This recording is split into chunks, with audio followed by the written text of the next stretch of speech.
Why are people mean to animals? It doesn't make any sense. They lock them up in tanks or cages to perform at their events. I don't know why we have to do that. Why can't we leave them be? We're meant to share the world with animals. We should surely set them free. You're asking a very good question, and the answer's sort of tough. Some of our behaviour's really hard to justify, and many like you have had enough. It's true we humans have developed dominion over land and sky and sea, but whether we're the worthiest of shepherds isn't all that clear to me. But as with anything that makes us angry or stirs in us the need to fight, let's contemplate the motivations to find the ways to put things right. This is the tale of the dancing dolphins, the ones that skipped upon the waves. They breathe the air the same way we do and dance the deep for all their days. The sailors say they follow their vessels as they chart their ocean course, unafraid to skim the surface they'd somersault with little force. They're such a strange aquatic mammal, the kind to leave you in a trance. And soon the story started spreading about the ways the dolphins danced. Now I couldn't tell you how it started, and I don't know precisely when, but they began rounding up the dolphin pods and placing them in pens. They traded fish with them for backflips and gathered customers in groups, and for the price of an admission you'd sit and see them spring through hoops.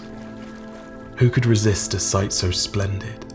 A creature intelligent and profound. Before long, to watch the dolphins dance, children flocked from miles around.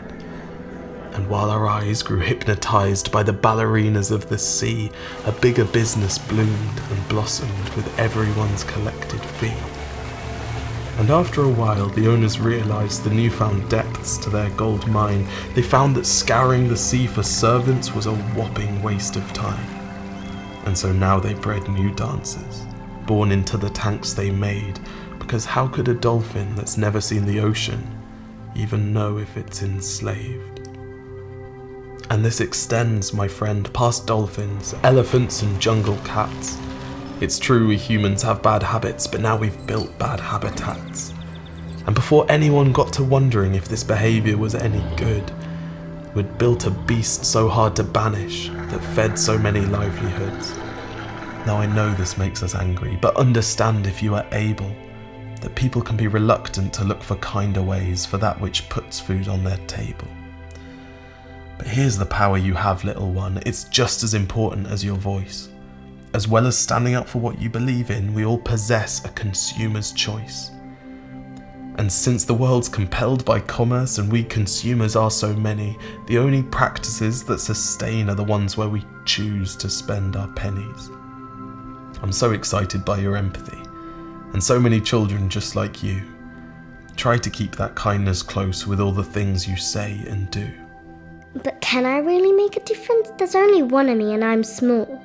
My love, the way you live sets an example which could mean the difference to us all. Now this story isn't finished yet, but since we're between friends, let me tell you how I really hope our dolphin story ends. One day, a girl about your age, while drawing after school, saw something that affected her that she knew deep down was cruel. She asked her brother how the world could allow such things she knew were wrong, and together they began a story with little hope it would catch on. And maybe somebody heard their words, and on that day made up their mind that they would help create the ending and the call to be more kind. And because your kindness is infectious, somehow it's spread across the world. Because who knows the power of an honest question when it's asked by you, my girl? So keep being you. I promise it's working.